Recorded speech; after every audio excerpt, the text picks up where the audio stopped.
Good afternoon, everyone, and a very warm welcome to today's online talk. I'm delighted that we have with us Professor Patrick Rebeschini, who will be talking to us on the topic of jackpots and algorithms. The machine origins of machine learning, and he's absolutely well placed to do so. He is Professor of Statistics and Machine Learning in the Department of Statistics here at the University of Oxford. And of course, most importantly, he's a tutorial fellow here at Univ. He did his PhD at Princeton, was an associate research scientist at Yale, and recently won a European Research Council grant worth €2 million. He is an absolute star. Patrick, welcome. Over to you. And can I remind everyone to please put any questions in the chat, and we'll come back to that after Patrick has spoken. Patrick, welcome. Great. Thank you, Valerie. Thank you for the introduction and for the invite. It's a pleasure to be here. So let me share my screen. Here it is. All right, good. So yeah, welcome everyone. So again, a pleasure to be here. This talk is about, well, introducing some of the core ideas behind the current AI revolution that we are all witnessing. In particular, introducing core ideas that are deeply grounded within statistics and statistical thinking. So as Valerie said, I work here at Oxford in the Department of Statistics, and my experience also interacting with Univ students as a tutorial fellow is that when students join the university, year one, they have very little idea about what modern statistics looks like.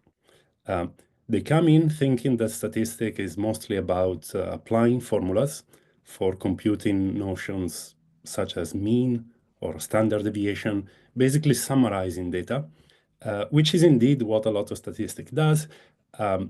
Those students are not necessarily aware that there are, literally speaking, billions behind this type of computation. So if someone looks at clinical trials, for instance, so big pharma companies developing new drugs, new vaccine, well, before these new drugs can be commercialized and sold, they need to go through different stages of clinical trials. And all of these is, of course, rigorously checked with notion of statistical accuracy. So yes, just applying formulas, computing mean and variances, which is what we're going to do today as well, by the way, can go a long way when it comes to developing products and selling them, for instance. But this is not the point of today's talk. Today, I actually want to show you how statistics plays a crucial role in designing algorithms for machine learning and AI. So not just as a tool to analyze data, but also as a way to really design algorithms. And we're going to get there.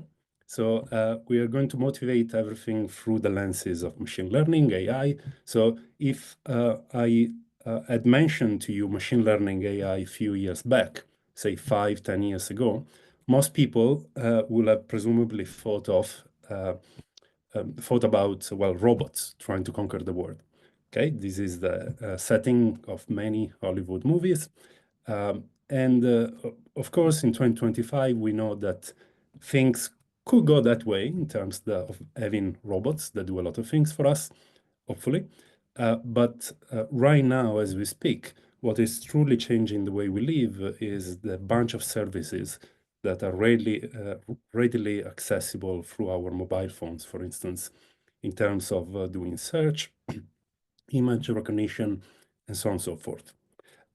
One application I would like to focus on is that of video games, actually. So here is an example of, hopefully a still famous video games. It was famous when I was growing up. There are newer versions of this, right? Super Mario Bros. And this is one of the many videos that you can find online about applying machine learning algorithms to learn actually how to play this game.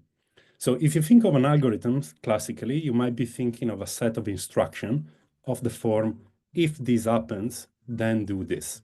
Okay, if, then, or if the else statements. This is not at all what is happening here. Actually, what is going on is the aim here is to be able to design an algorithm that not only can play this one game, but the same algorithm being able to play a variety of games, right? How can we do something like this? Well, there is a principal framework. And by the way, here you see Mario improving his skill set. And by means of repeating the games many, many times from the same starting point and setting up a notion of action set a reward, we end up with something like what you're seeing now, which is basically human or superhuman level of performance. So how can we get to something like this, right? What are the main ingredients? First of all, well, video games, not just about playing Marios or other games of similar flavor, is much more interesting. So it turns out video games, they represent a closed system where we have full control about what is going on. So in particular, as I mentioned, we can restart the game from the same initial point and go through many episodes. And set up a learning framework that learns how to play the game actually by means of trying out different actions and observing rewards and repeating the process. But yeah, video games have been, and they are instrumental in all variety of applications. They have been used, for instance, well, these are popular video games, so depending on the people in the audience, some of you might know these video games. So I'm told that version 6 of this video game has just been delayed a little bit further. It was supposed to come out later this year. It's one of the most popular video games, apparently. And already 10 years ago or so, it was used to generate images to train self-driving car in the real world, right? The point being is just one of the many applications of video games that I can tell you about. But the point being, if you want to set up a startup about self-driving cars in Oxford, you don't necessarily want to wait for it to snow in Oxford, right? You want your self-driving car to be ready in the case of snow, but how can you have access to data about snowy days if you are set, say, in Oxford? And so video games have been used to generate, right? We have full control on what is going on there, weather-wise as well, so we can use them to generate data that then we can use to train self-driving cars in the real world. Just one example, but yeah. So going back to what I want to tell you today from this introduction about video games, I want to focus on one particular type of game, the multi-arm bandit problems. So let's introduce the game. What is a one-arm bandit? It's a slot machine. There is one arm that we can pull, and well, it's a bandit, I guess. It steals our money. And the multi-arm bandit problem is the problem of us going into a casino and being faced with a choice of multiple slot machine and being asked to figure it out which one is the best one. So of course, the assumption is that at least one of these, say 2, we can extend this to multiple slot machine, but let's say with 2 of them, the assumption is that one of them is better than the other. And our task is to design a policy and play a policy. So design a strategy and play a strategy that allows us to figure out which of these 2 slot machine is the best one. So this is the problem I want to focus on, okay? And as we are going to discuss, is fundamental in a variety of different ways. It is arguably one of the most actually researched upon problem in computer science and related literature over the past 10 years or so. And it really forms the foundation of the bigger field of reinforcement learning, which is behind this AI revolution in many ways. So, well, a few facts. First of all, what you see here on the right is one of the first example of a slot machine. It's called Liberty Bell, after the Liberty Bell that you can find in Philadelphia. So if you visit Philly in the States, right, this is a symbol of American independence, it's still there. And indeed, playing that slot machine. The first slot machine, yeah, was invented in the United States about 100 years ago, a bit more than that. And playing it, you could have gotten indeed a Liberty Bell, among other popular things back then. But yeah, going back to our problem, right? We need to formalize it. So what does it mean for one slot machine to be better than the other, for instance? And that's where statistics comes to play. Statistics and probability theory, really. So notion of random variables or randomness.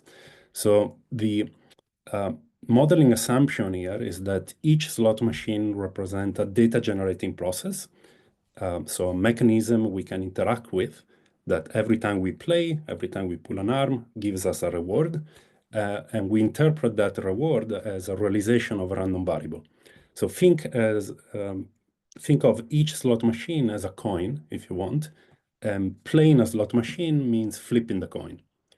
And so here the modeling assumption is that there are these different coins that we can flip, and one coin has a better probability of giving us heads as opposed to tail.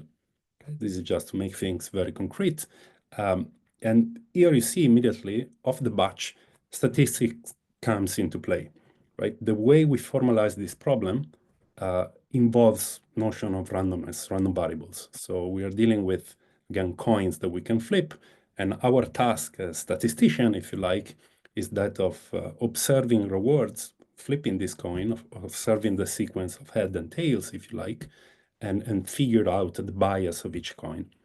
But there is notion of time involved. We want to do it in the shortest amount of time. We want to be able to figure out the best coin, the best slot machine in the shortest amount of time.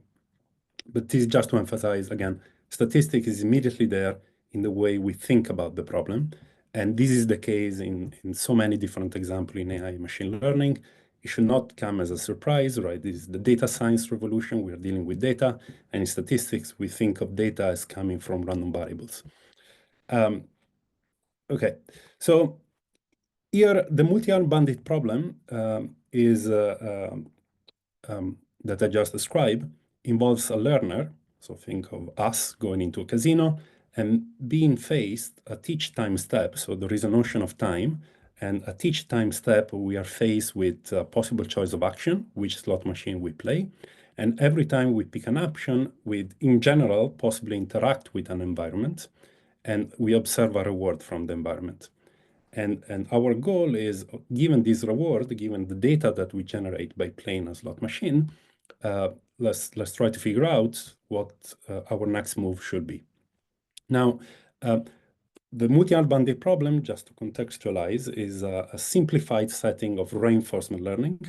Reinforcement learning, if you have heard about it, fits into this diagram, but with the more general assumption that our action affects the environment.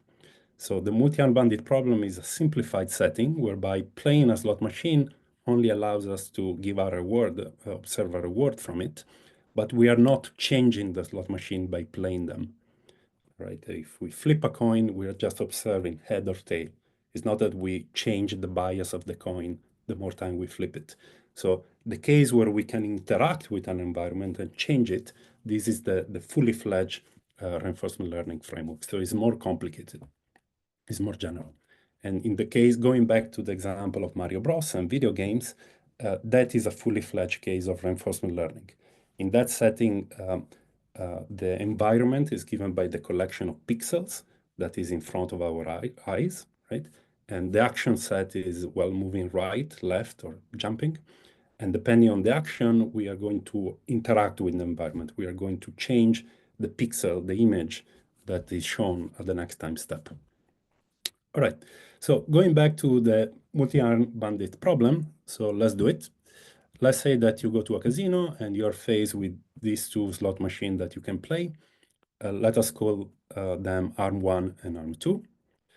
There is a notion of time and a notion of reward. So in particular, every time we interact with a slot machine, we get a number here between 0 and 1, where 1 means something better for us, okay? So what shall we do? Well, it's very natural, first of all, to play each slot machine once. After all, so far, there is no data we can think of, right? We can work with. So let's play each slot machine once. So in particular, at time 1, let's say that we play this slot machine, ARM2, and we get this reward. So something close to 0, something bad for us.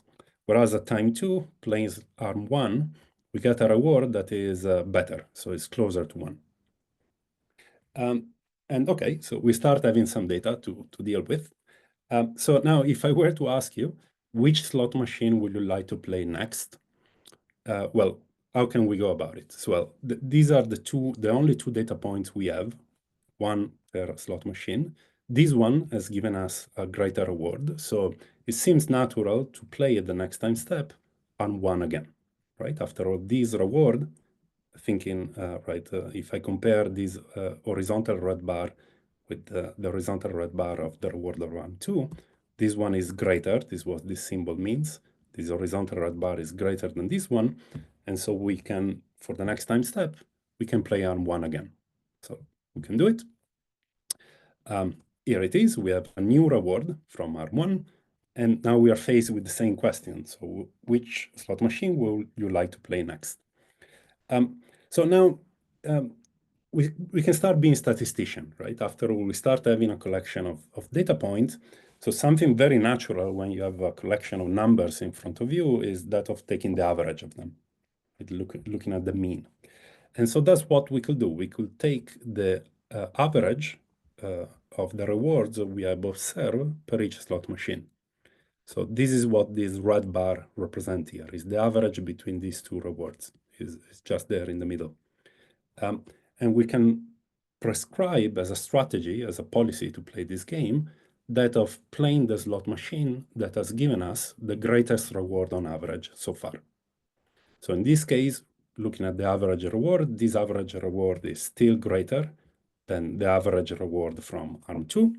So following this policy, we should be playing ARM1 once again, which is what I'm doing here. And what I just described to you, so playing the slot machine that has given us the greatest reward on average, is a well-defined policy that we can play. You could ask yourself what happens if there is a tie, right? If the average reward is exactly the same for the two slot machines, well, in that case, you can randomly choose uniformly between them. That's what is happening actually in many algorithms in AI machine learning. At some point, they use external randomness, as we say. So they close their eyes and uniformly at random, they make an action. But yeah, I just described a policy and we could play it. So in this case, for instance, this is the average now of these three numbers. And the average of these three numbers is still greater than the only data point we have gotten from ARM2. So we should be playing on 1 again. And I could carry on with this process as I'm doing. But at some point, some of you might wonder, okay, but perhaps we were really unlucky the first time we play ARM2, right? So this strategy somehow, at least in this particular example, is not allowing us any principled way to explore the other arm, the other option. And indeed, it turns out that in this example I'm showing you, ARM2 is the best one, in the sense that the average reward of ARM2 is here what I'm plotting on the left. So here I'm showing you the histograms, the probability histogram of rewards. So in the case of ARM2, you see there are two possible rewards. Every time we play it, we either get a number very close to 0, or we get a number very close to 1. But the length of these blue bars represent the probability of each possible outcome. So the bad outcome here only occurs with a relatively very small probability compared to the very big outcome over here. So in fact, if you look at the average expected reward from ARM2, it turns out that ARM2 is better than ARM1. So the simple strategy that we have used so far, that was just looking at the average reward to instruct the next move, is suboptimal. It is not allowing us to figure out the best arm in this case. It gets stuck. And so there is a question of how can we improve upon this? In particular, right, there is a question of how can we overcome the main problem of what we have done so far, which is using a bit of terminology, is the fact that the policy we have been using was only exploiting the information we had. without any principled way to explore the action set. And so the main idea is how can we modify, how can we change this simple policy using more refined notion of statistics, going from the sample mean, the average, to notion of standard deviation, in order to incorporate principal exploration of the action set. And so at this point, this will be a very quick and brief primer in statistics. I don't plan to spend too much time here, but hopefully this will inspire some of you to look more into some of these notions. And so if you ask myself, okay, what do you do as a statistician? A very good answer will be, well, we try to figure out what only God knows, right? That's what I'm showing you here is a Roman statue of the Greek goddess of fortune, Tyche. So as always, we have Roman copies of the original Greek statues. This will be Dea Fortuna, right? Each culture has a different implementation of this. But when you do statistics, you can think of Tyche, so this goddess, as being the only one knowing the true bias of a coin. So think of goddess coming to you and giving you a coin. So she is the only one knowing the true bias of the coin. In this case, 90% probability of receiving 1 as opposed to 10% probability of receiving 0. And the only thing we can do as mere mortals is flipping the coin. So we can generate data by flipping the coin. This is the first coin flip, the second coin flip, the third, and so on. We can generate a sample of, say, n coin flips. And we can look at the average. That's what we have been doing previously, averaging these numbers. And we have been using this average as a way to estimate the true underlying population mean that only God knows. Okay, so whenever we do statistics, there are these two sides of the word. What only God knows, we call it population. And what we can have access to as mortal is, as humans, is the sample. By the way, if you do probability theory, you go the other way around. A typical question in probability is you are God, and you assume to know the bias of the coin, and you want to compute a probability of having, I don't know, 5 tails in a row. So if you do probability, as opposed to statistics, you are playing God. You know the bias of the coin, and you want to compute probabilities of samples generated from the coin. If you do statistics, you go in this direction, as I'm showing you. You start from the data, and you want to recover what only God knows. And that's what we have been doing so far. And we've been using the mean as a way to figure out the true underlying population. But you see, the problem with this is that this is just, as we call it, a point estimate. So this is just a number, 70%. And in particular, right, there is no notion of quality of the error or error of this estimator. So it should make a difference if this number, 0.7, is the average of 10 coin flip or the average of 1 billion coin flip. So we will trust this number much more, right, if this was the result of 1 billion coin flips. But this number alone doesn't tell us anything about the quality of it. And that's where notion of standard deviation come into play. And this is all based on the fundamental theorem, theory of central limit theorem in mathematics. Here, very quickly, I'll guide you through, visually at least, through the main ideas. But you can do this yourself, by the way. You can sit down and flip a coin and record what I'm showing you here. So let's assume that you repeat this experiment multiple times. So every time you flip the coin n times and you look at the average. But now we repeated this experiment a certain number of times. So every time we will have in principle a different average of our experiments, and we can put all the averages together, all the outcomes of the experiment, we can line them in a single line. And we can divide the line into bins, so intervals of the same size, and look at the frequency histogram, counting how many times, how many outcomes we had in each bin, and normalizing by the total number of outcomes. It turns out, if you do this, you will find something quite amazing at first. You will find that this histogram is centered around what only God knows. And this motivates why using the average a good idea. Just that. It turns out that not just the center of this histogram that is relevant for us, but also the shape of the histogram. And so this is me doing it in simulation, so you see what happens. If you do this experiment 100 times, you will have this type of histogram. 1,000 times, you will have this other type of histogram. 10,000 times, you will be converging to what we call this Gaussian distribution or normal distribution, such as the importance of this density function. It's called normal because it's everywhere. Why is everywhere? Because of this phenomenon I'm showing you here, which goes under the name of central limit theorem. And so, long story short, what we know is that by just looking at an average of numbers under fairly general assumption, we can say something about the quality of this average as related to the width of this distribution. And the more data we have, the more peak this distribution will be around this center, reflecting, right, that the more data we have, the more sure we should be about the outcome. So this is just a very quick primer in statistics and statistical thinking, but this is a phenomenon that statisticians have been struggle with actually for centuries. This phenomenon was first observed about 400 years ago, people staring at planets and try to predict the movement of planets.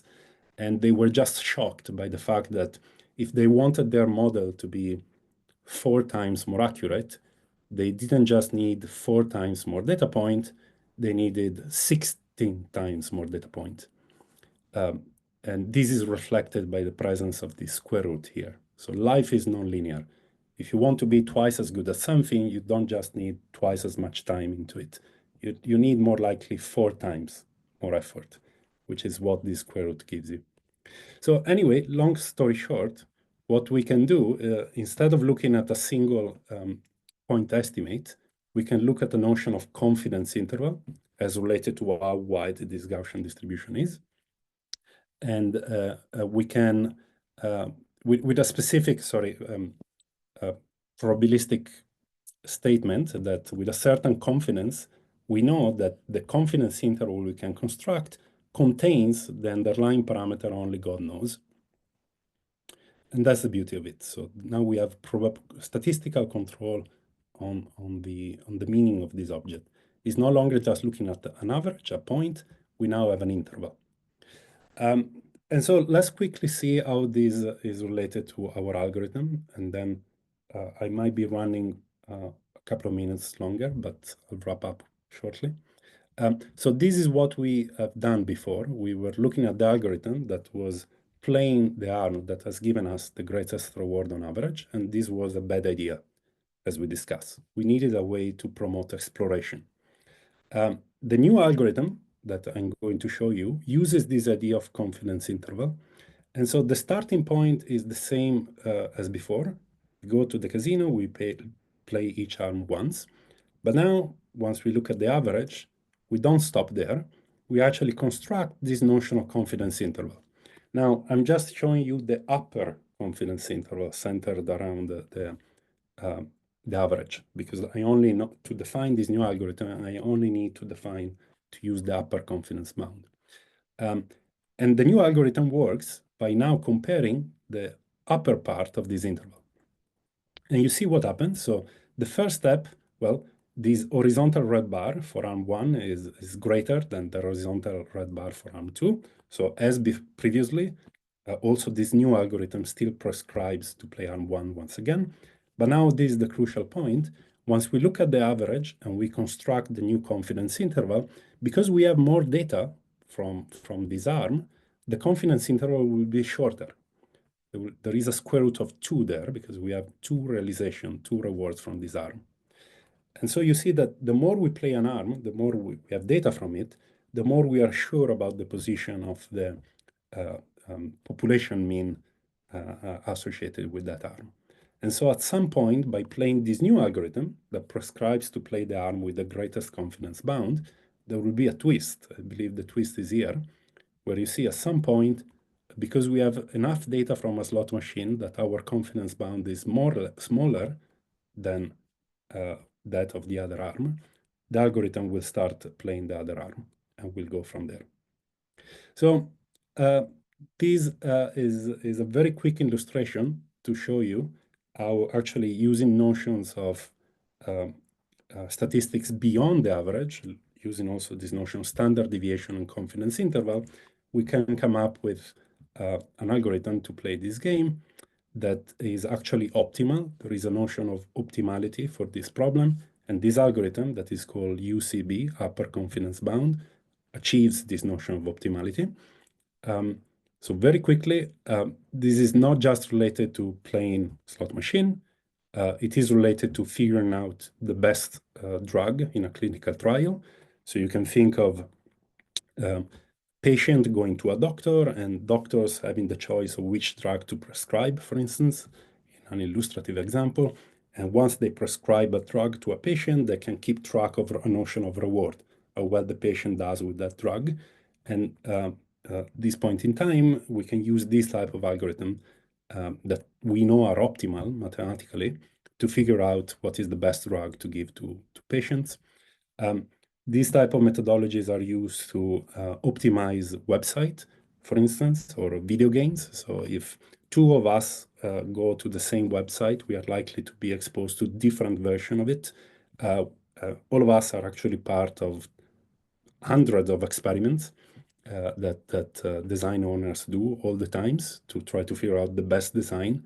So there is a notion of reward, say whether we add something to the basket, how much time we spent on the website, whether we buy something. And so at this point, right, these companies, they use this methodology to figure out the optimal design. It is about recommender movies. So you think you use Netflix, is only the recommended for you row that is relevant to your own taste. Is not at all the case. Everything that you see there is tailored to your past behaviors. And they use version of the algorithm I'm showing you here that can use context. There are contextual multi-arm bandit problems. So our past behavior to try to understand what is the best product recommendation for movies, news, and well, all sorts of things that you might think of, including dynamic pricing. Again, two of us willing to make the same purchase are likely to be exposed to different prices.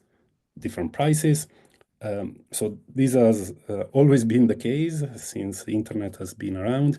But the old school way to do this was to use the version of our device. So even these days, right, if you go to a website using an iPhone, you are more likely to be propose a price for an object that is greater than if you were using an Android phone, because iPhones are typically more costly than Android phones, right? This is the old school. Now, what these companies do, and this is all illustrative, by the way, I've never seen that color on Amazon or something like this on British Airways. But yeah, what these companies do, they play these algorithms, they use these algorithms to optimize the price range. Ranking in website is another example. Going back to video games, but it's not just about video games, it's about, well, other type of games. This by some is considered as the beginning of the AI revolution we're witnessing. So in 2016, using these type of ideas, the world champion at Go was defeated. There is a very good documentary on Netflix. You can have a look at it. So we used to have algorithms that defeated world champion at chess, but chess is a much simpler game compared to Go because the size of the board is much smaller. Go was considered to be out of the reach of computers, and that was proven wrong. Not just board games. So the year after, we had algorithms defeating world players at poker. So now poker is not a full information game like board games. In poker, you can bluff. So real life is much more similar to poker than to chess or Go. And so now this algorithm can defeat humans there as well. It's not even just about games. It turns out all variety of things out there can be modeled, can be thought of as a game. So this is the case of protein folding. So this is a challenge. Every 2 years, actually, there is a main challenge about predicting the three-dimensional structure of protein given their main constituents. And since 2018, algorithms based on reinforcement learning have defeated all other type of approaches. Very quickly to conclude, this has led to things like ChatGPT, DeepSeek, so large language models. Every time we use it, well, these type of ideas are used in a variety of different ways. But for instance, if you use ChatGPT, once in a while you're asked, which of these two versions of your answer do you prefer? And you clicking on one version as opposed to the other can be thought of as playing slot machine from the point of view of whoever designs these models. And yeah, there is a long list of applications, including the design and discovery of new materials. So I could go on with many of these examples, but just to wrap up, and I'm sorry again for taking a few minutes longer, but to summarize, I hope I convince you that really statistical thinking, statistics is fundamental in all variety of ways. What I'm showing you here is the problem of figuring out optimally the trade-off between exploration and exploitation. And UCB is the algorithm I quickly introduced to you, using this notion of confidence intervals, so variance and standard deviation to design the algorithm. A whole variety of different algorithms are used all the times to train neural networks. For instance, so stochastic gradient descent is one of the main methods that are out there that have been used all the times to train neural networks. All of these algorithms, they appear in statistical journals, not in computer science journals. Yeah, I think these are good examples of how really statistics play a fundamental role in what we are witnessing these days. But yeah, I think it's a good time to wrap up. So thank you for listening. I hope you have enjoyed it, and I'm here to address any question you might have. Thank you. Patrick, thank you. That was absolutely fascinating. I have to say that by the end, I did get slightly worried that when we think we're actually making choices, we're not necessarily making choices at all, because the choices have already been made for us, and we're being offered a choice which is in a way is not ours at all. But I wanted to ask you a question which is kind of linked to what's happening in the world now and the kind of breakdown of trust and everything else, because there's a sense with social media and everything else that evidence, data, it doesn't matter. That actually our opinion is what matters most. And it's a slightly unfair question, but given what you've just taken us through, how can people like you who are working on statistics, working on these models, communicate to us as a public that doesn't have all of this sophisticated knowledge, that actually this is important for us to understand? Oh yeah, thank you. Yeah, is a big problem, of course. I think it is important indeed to be aware that at this point in time, the vast majority of the products we use, they have been designed with a specific notion of maximizing reward from the company that give us access to these tools. And there are teams of PhDs, very large teams of people aiming to really optimize their notion rewards. And this is masked in a variety of different ways, but it's there all the time. Like as we spoke about video games, for instance, this is what they do. When they design video games, they try to optimize the type of skill set that are not transferable. Namely, if you learn how to play a video game, it shouldn't be easy for you to drop it and to move to another video game, because they want you to be locked in to their platform and their video games and whatever. And so this is, I can clearly see that there is not enough of a discussion along these lines. So I'm thinking of parents that are worried about their children playing video games for too long. Yeah. They are not, I think most of them are not aware right? They think of the problems related to video game and how difficult could be to remove their child from them, but they are not aware that there are teams of PhDs whose job is really lock their children To into lock this their children into these games and these into these games, and these across just video games because well I use that as a running example here, but everything we do online, from being right consuming content, let it be movies or news, or this is optimized against us basically in many different ways. So it's a big problem. Is about communicating to the wider audience in many different ways. This hopefully plays a bit of a role in this.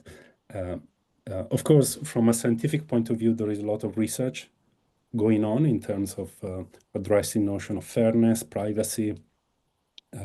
For instance, there is a big debate about generative AI, so large language models, and not just generation of text, but images, on how to trace the specific contribution of artists into what ends up being the answer that this application give you. And I'm involved in a bit of that as of late. But yeah, from the scientific side, there is a lot going on. We are way behind, I would say, because a lot of what is going on now is about big engineering efforts, and science has been left a bit right, still trying to understand the fundamental things there. But yeah, communicating it to the wider audience is, of course, a key priority. Yeah, thank you. I've got a question from one of the listeners, which I will just read. How does the AI poker program decide when to bluff? Is it based on the call pattern of the human players or just on the probability of the hand? Oh, thank you. Yeah, that story is fascinating. I will encourage you to have a look at that documentary, because the first version of that algorithm, AlphaGo, was trained on human plays. And so it was using a lot of past history about human-generated games in poker. And it was using that data set, that history, to make decision. But the newer version of the algorithm was called Alpha Zero, I believe, was not using data from humans at all.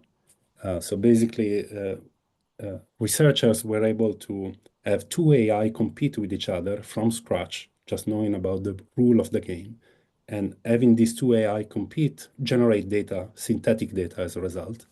And that led to very surprising moves for game players as well. So that was a good example of humans trying to understand what machine came up with and why certain moves were deemed to be optimal in the end, to lead to wins. So I highly encourage to have a look at the documentary. Thank you. I've got one last question from your colleague, Ruth Chang. It's a rather long question and we haven't got much time, but I'll try to read it quickly. Stuart Russell coined the term stochastic parrots in an informal conversation with a researcher about LLMs, and the term has taken off. Stuart, however, has recently said that that label is unfair. LLMs do much more than just spew out probabilistic outcomes, but can learn and come up with new solutions to things. Is what Stuart has in mind simply the result of statistical operations?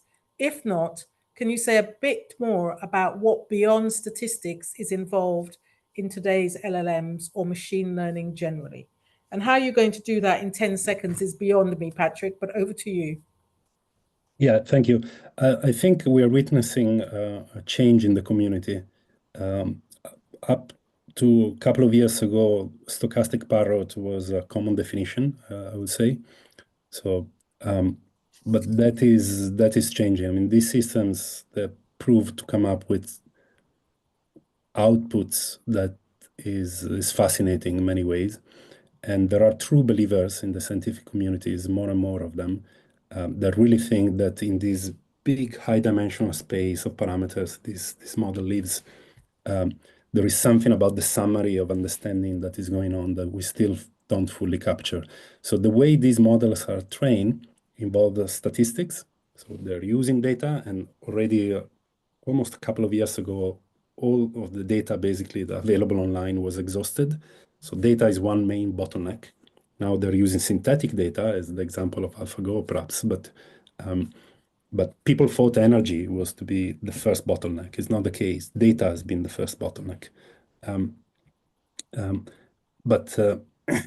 Yeah, they use data, so there is statistics there. The way they are designed, the system involves what we know from, well, decades ago in many ways, with some twist of recent research in terms of the design of these systems, but it's nothing truly new, I would say.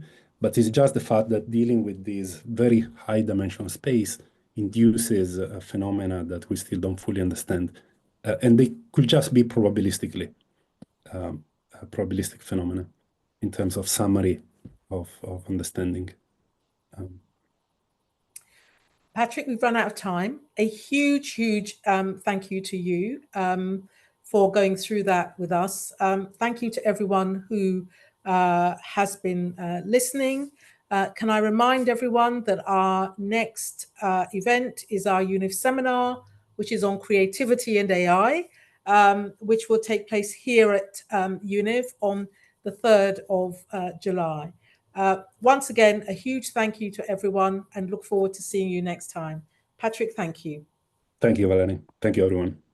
Goodbye. Bye-bye.